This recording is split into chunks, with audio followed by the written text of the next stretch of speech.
राज्य में सरकार की असली बागडोर किसके हाथ में होती है? क्या वो मुख्यमंत्री है जिसे जनता चुनती है, या फिर वो राज्यपाल जिसे केंद्र सरकार नियुक्त करती है? चलिए, आज भारतीय राजनीति के इसी बहुत ही पावरफुल और अक्सर विवादों में रहने वाले पद यानी गवर्नर की भूमिका को समझते हैं। तो सवाल यही है कि एक स्टेज में असली पावर है किसके पास? मुख्यमंत्री, जो सीधे जनता का प्रतिनिधि है, या राज्यपाल, जो केंद्र का भेजा हुआ नुमाइंदा है? ये सवाल हमारे लोकतंत्र की जड़ों से जुड़ा है, और इसका जवाब जितना सीधा लगता है उतना है नहीं। देखिए, किसी भी राज्य में पावर के टॉप पर ये दो चेहरे होते हैं। एक तरफ है मुख्यमंत्री, जो इलेक्शन जीत कर आते हैं और सरकार चलाते हैं। वहीं दूसरी तरफ है राज्यपाल, जो राज्य के तो मुखिया हैं पर उन्हें अपॉइंट करते हैं राष्ट्रपति। सत्ता का यही जो डुअल सेंटर है, वो राजनीति को हमेशा दिलचस्प बनाए रखता है। तो सबसे पहला सवाल तो यही उठता है कि गवर्नर का चुनाव क्यों नहीं होता, उनकी नियुक्ति क्यों की जाती है? ये कोई अचानक लिया गया फैसला नहीं था, बल्कि इसके पीछे हमारे संविधान बनाने वालों की बहुत गहरी सोच थी। जी हाँ, जब हमारा संविधान बन रहा था तो इस बात पर बहुत लंबी चौड़ी बहस हुई थी, क्या गवर्नर को जनता चुने या फिर उन्हें केंद्र सरकार अपॉइंट करे। आखिरकार अपॉइंटमेंट वाला सिस्टम चुना गया, और इसके पीछे वजह भी काफी मजबूत थी। संविधान बनाने वालों के दिमाग में कई बातें चल रही थीं। सोचिए, अगर मुख्यमंत्री भी चुनाव से आए और गवर्नर भी, तो पावर के लिए टकराव तो होना ही था। दूसरा डर ये भी था कि एक चुनावा गवर्नर कहीं राज्य में अलगाववादी सोच को बढ़ावा न दे दे। और फिर सिर्फ एक नाम के मुखिया के लिए इतने बड़े चुनाव का भारी भरकम खर्चा क्यों करना? तो इन सब बातों को ध्यान में रखते हुए अपॉइंटमेंट वाला सिस्टम ही सही समझा गया। तो इसका मतलब ये हुआ कि गवर्नर का रोल डुअल हो जाता है। एक तरफ वो राज्य के संवैधानिक हेड हैं, तो दूसरी तरफ वो केंद्र सरकार के प्रतिनिधि भी हैं, और उन्हें हमेशा इन दोनों जिम्मेदारियों के बीच एक बहुत ही महीन धागे पर चलना होता है।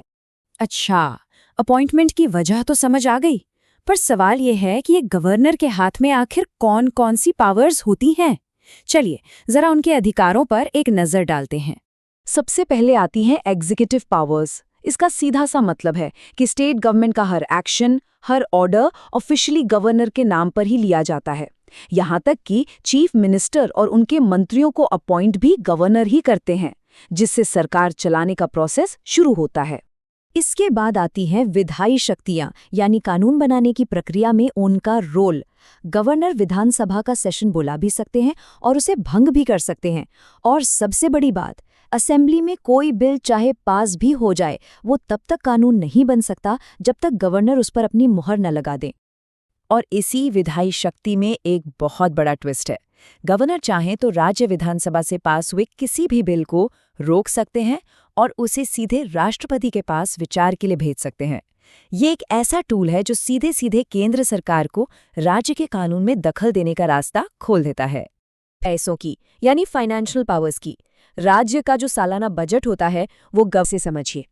एक तरफ वो राज्य के हेड के तौर पर मुख्यमंत्री को अपॉइंट करते हैं और राज्य कैबिनेट की सलाह पर काम करते हैं, लेकिन दूसरी तरफ वो केंद्र के एजेंट बनकर राज्य में राष्ट्रपति शासन की सिफारिश कर सकते हैं या राज्य के बिल को रोक सकते हैं। ये वाकई में तलवार की धार पर चलने जैसा है। अच्छा, पावर्स की बात तो हो गई, पर इनके कार्यकाल का क्या? कागजों पर तो ये पद बहुत पक्का लगता है, लेकिन असलियत क्या है? देखिए, संविधान के हिसाब से तो एक गवर्नर का कार्यकाल 5 साल का होता है। सुनने में काफी सीधा साधा लगता है ना? लेकिन असली सवाल ये है कि क्या वाकई किसी गवर्नर को अपने 5 साल पूरे करने की कोई गारंटी मिलती है, या फिर इस 5 साल के पीछे कोई छिपा हुआ पेंच है? इस सवाल का जवाब संविधान की इस एक लाइन में छिपा है। राज्यपाल राष्ट्रपति के प्रसाद पर्यंत पद धारण करेगा। प्रसाद पर्यंत, इस एक शब्द में ही सारा खेल छिपा है। और इसका सीधा सीधा मतलब ये है कि गवर्नर की कुर्सी की कोई सिक्योरिटी नहीं है। राष्ट्रपति, जो असल में केंद्र सरकार की सलाह पर काम करते हैं, उन्हें कभी भी बिना कोई वजह बताए पद से हटा सकते हैं या किसी दूसरे राज्य में ट्रांसफर कर सकते हैं।